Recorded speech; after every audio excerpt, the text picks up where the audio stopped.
going. Okay, there you go. I like it. Well, we're just starting things off here, and I'm in Kansas City, Missouri. So um, we're getting after it. I'm looking forward to it. So thank you again for taking a minute out. No worries. No worries at all. So I know that we're all getting tired of talking about COVID, but I want to begin our conversation with it was quite a tumultuous time. There was so much that went into it. How did you make it through the COVID time period, and how did it change the way that you do things now? Um, well, in WA, in Perth, we didn't have to be locked down for ages in terms of in home. So we were only in lockdown for 6 weeks. And I was super excited. I really have always wanted to homeschool my own kids, and they have always wanted to go to school. So we've had a bit of a mismatch. And I thought this lockdown is my absolutely perfect opportunity where they have no choice but to be homeschooled. My eldest self taught 6 years worth of maths and science during lockdown. And what changed for me was looking at kids like him going back to school, even after a short period of lockdown, who have now got a very asynchronous um, capacity for their learning. And what do we do with them? We can't just take him back into year 5 or year 4 at that point and expect him to stay working at year 4 level when he's finished senior level science and maths because he was bored with what he was doing online. And that kind of really got me thinking about the asynchrony of some of our kids. And that's kind of really, that really pushed me into what I'm doing at the moment, working with twice exceptional children. But it was really interesting to see how different people managed it around the world. And looking at some of our younger kids now who are coming into year 7 and year 8, the different types of executive functioning skills that they've got compared to kids 5 or 6 years ahead of them, Yeah. pre and post COVID, things around like long-term planning. They didn't see people long-term plan for a very long time. You were watching the news on Sunday night, working out whether or not you're going to be going to work on Monday, or finding out. And as a teacher, I often found out that my school was not going to be opening through the news rather than through the school because of the way things kind of filtered down. So that kind of long-term planning, there's the idea of the emotional regulation difference for some kids because everybody was in a heightened state of fear for such a long time. It Yeah. was something that we'd never experienced. And all of these things are all anecdotal from what I've noticed. But yeah, looking at some of the executive functioning skills side of things, it's been very interesting as well. So, how did I get through it? A lot of craft that never got finished, that now lives in a she shed, which is lovingly called the Mausoleum of Lost Arts. So, yeah. So let's get into the heart and soul of what you do right now in 2024 on a daily basis. I'm going to put you in front of a bunch of third graders at career day, and one of the Yep. kids is curious and says, "Hey, what do you do for a living?" What's your I answer? play with Lego. You I play what? with Lego. I play with Lego. I play with a lot of Lego. And I talk and I ask big questions, and I come up with more questions than I have answers for. And then I come up with some extra big questions that nobody has answers for. And I do it all playing Lego. And that's pretty much the best part of my job. Yeah. So, what did you want to be when you were in the third grade? What was your dream? And I was going to be a princess and an astronaut and Okay.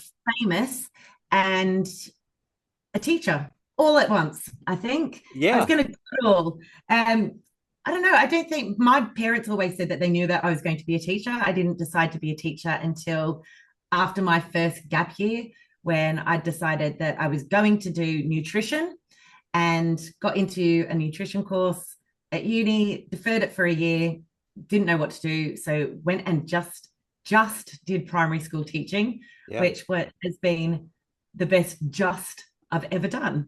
And because it kind of gave me that springboard into what I'm doing now. And I've worked in middle schools, I've worked all the way up to year 12, all the way down from kindergarten to year 12. And now I'm doing coaching um, for kids who are twice exceptional, gifted with a learning difficulty. So it's just phenomenal. So every day for me, literally every day is different. There is no 2 days that are the same. So, take me back to your childhood. What were some of the foundational elements that were planted into you that eventually became and took root for you to become a teacher? How did all of the timeline evolve into who you are today? My sisters will say it was that I was bossy, and being the oldest, I like to boss everybody around. And my mum studied sciences in the 70s and she was the only girl in her chemistry class. So it's always had a lot of boundary pushing and it's okay to go and do things differently. And I don't think I really wanted to be a teacher until probably halfway through my final year of uni. I kind of was just going along doing it. It was just, it seemed to be just the easy uni degree to do at that time. It was fun. I went to a very small university. There was only 100 and something people in my year group. So it was like going to teachers college. And I really enjoyed it doing primary school teaching. Then took a year out, another gap year, went to the UK for a year and ended up spending 11 years there. Moved up to middle school. And that was where I really fell in love with teaching and working with kids who kind of didn't fit that little middle mainstream. I worked with some kids very early on from in a low socioeconomic area who had big dreams and big goals. And it was an awesome school, even though it was in, a stereotypical rough area. But I've always kind of found myself working with the kids, the quirky kids, the kids who are kind of the outside of the box thinkers. And having my own kids, realizing that they were very much out of the box thinkers, that was where I kind of went down the pathway of teaching where I am now. So I kind of just followed different kind of rabbit hole kind of pathways of my own. So never really had a solid vision as to where I wanted to be. If you told me even 10 years ago that I'd be doing what I'm doing now, and I would have laughed. And I don't know where I'm going to be in 3 and 6 months' time, which I think is wonderful. And Yeah. a lot of my business has developed through following what my clients need and just tuning into that and kind of going with it, which is where it's the most fun. Yeah, for sure. So who's Yeah. been a hero for you? Who's been that inspiration for you in your life? There's a couple of people. My grandma, she was this kind of demure, diminutive kind of woman who would look you dead in the eye if you ever thought about anyone and would just very calmly and very quietly go, "They're somebody's baby." And you're like, all right, that's kind of been somebody loves them. There's always going to be somebody's child. So everybody's kind of really important.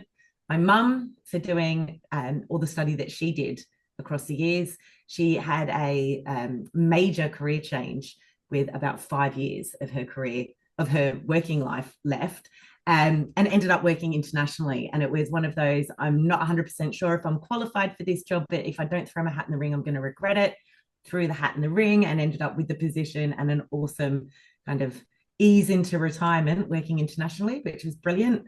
But yeah, kind of people who just don't take no or yes either as the only answer, so that there is no simple answer. At the moment, I'm very much following Brené Brown and Kirsten Neff and those kind of finding your flow kind of thought leaders.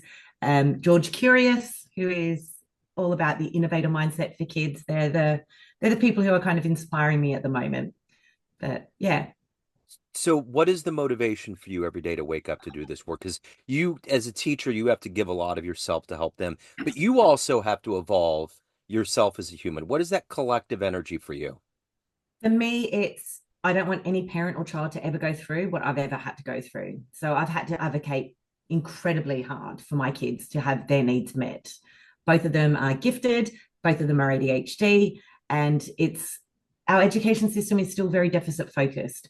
It's their ADHD, so we'll focus on that, but you're not looking at the side of their giftedness. And because they are asynchronous, so they don't align chronologically with where most kids are at their age, and they might be 5 or 6 years ahead in one subject and a year or two behind in another. And having to educate educators as an educator was very challenging. And knowing that I had to fight so hard to get the needs of my kids met, and I've got the lingo, I've got the language, I'm in the system, it must be incredibly infuriating for parents, or heartbreakingly so, for parents to advocate for their own children. And I figure we're going into a future where these kids who are in year 5 and year 6 now, they're going to be the future leaders when I retire, when I'm in my dotage and I'm no longer able to vote because I'm too old in a nursing home. I actually want them to be good decision makers. So I kind of figure that I'm getting up and doing this as part of my retirement plan Yeah. because hopefully these guys make good decisions. So I have got quite a nice, comfortable retirement in front of me. That's a But great I way to love look it. at it. It's fun. The Yeah. questions that the kids ask are just the best. The conversations we have is just amazing. And yesterday we were doing spiral art where you get the little discs that you draw Yeah. circles. And we ended up talking about something about the Milky Way and Andromeda or something going to collide to make this amazing. I am constantly fact checking the kids because I am not the smartest person in the room. And I love that because I think that I probably do more learning than anybody else. And it's that celebration of knowledge. And when I get a group of 2E kids together or twice exceptional kids together who don't often have someone who is of their kind of cognitive peer in class, they just want to talk and their love language is info dumping a lot of the time. And I love hearing it because I have learned so much. And I'm constantly coming home going, did you know this? And did you know that? And like, it's just beautiful. I have learned so much and laugh with it. And it's just good fun. Yeah. So Yeah.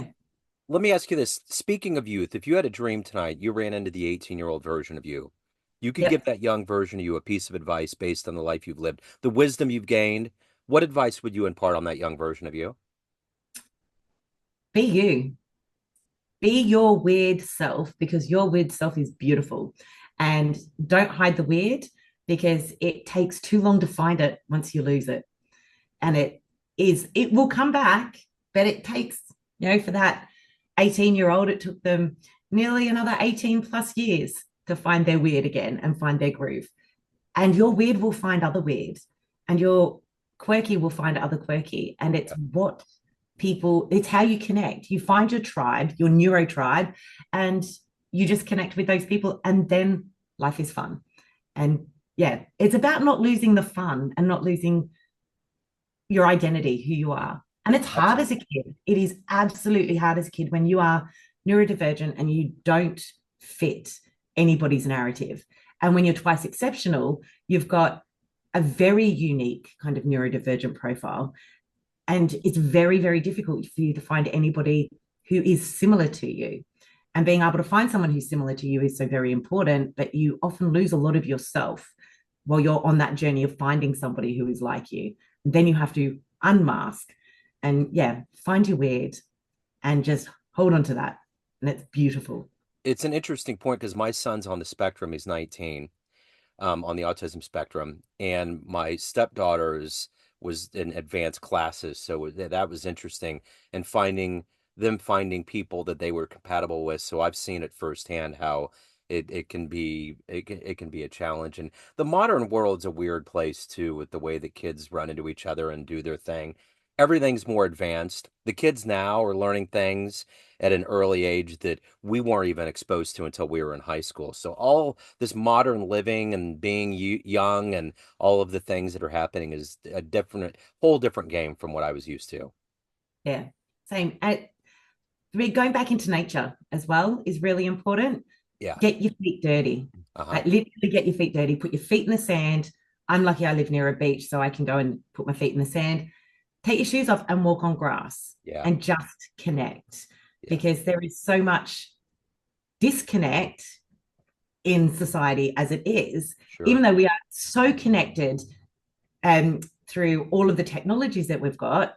Feel free to disconnect and just put your feet in the dirt and just be and just Yeah. connect and reconnect. And that kind of, I don't like using mindfulness because I know it gets, some people go, oh, I don't want to do that because it's too hard or I don't like it. But it's just, yeah, get your feet into nature, Yeah. get your feet dirty. Absolutely. So of all of these things that you've done and evolved into in your life, what are you the Yep. proudest of?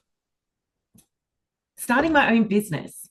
And at the age of 44, going on a 3-day training course to become a certified facilitator of Lego Serious Play. I went in there with the intention of being able to use that program to teach teachers to be able to engage with twice exceptional kids and understand their journey. On day 2, I was like, no, this is not for the grown-ups. This sounds like the philosophy that I teach and the growth mindset that I teach and the metacognition that I'm constantly bringing into all of my lessons. I'm going to turn this into something for the kids. And so I did. And after about 9 months, came up, I'd spent a couple of nights. A friend of mine was like, "You're not going to sleep for the next 12 months, are you?" I'm like, "Probably not. I've now got to hyper focus." Spent some time writing a program. I've had it registered. The trade is registered, trademarked, which is fantastic. And I teach philosophy through Lego Serious Play. So the kids come in and we build concepts and we build ideas. We did BCS's shift the other day. Today we looked at the idea of perfection and that perfect is not perfect. Perfect is actually really boring because it means to conclude, the end. And so we looked at building a perfect day for everybody in our group and what it would mean, the empathy that was required to be able to do that. And we're talking with primary school kids. And these kids are working years ahead of where they're up to. I've taken the program to the deaf school in Perth and taught with students, deaf students who are able to do philosophy and engage with philosophy on the same way as other kids engage with it.